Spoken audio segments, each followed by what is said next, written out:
একবার নাম বলে দিলেই পারতেন জামাত ইসলামী। সালাউদ্দিন সাহেব একটা অংশ এনেছেন, আরেকটা অংশ আনেন নাই। ভালোই বলছেন, কিছু কিছুটা অস্পষ্টতা আমার কাছে মনে হয় যে বিনা পরীক্ষায় আপনারা চাকরি নিয়েছেন, মিনিমাম নিয়মটা মানে এখন আপনারা চাকরিতে ফিরে আসেন।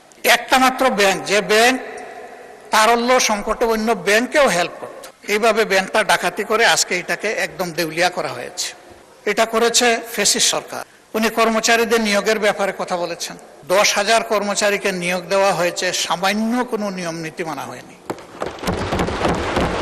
পত্রিকায় একটা বিজ্ঞপ্তি দেওয়া হয়নি।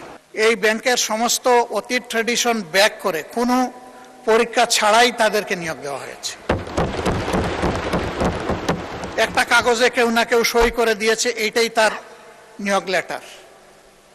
মাননীয় বিরোধী দলের নেতা, আপনি ভালোই বলছেন, কিছু কিছুটা অস্পষ্টতা আমার কাছে মনে হয় যে তিনি বলতে কাকে আপনি মিন করছেন, আর যে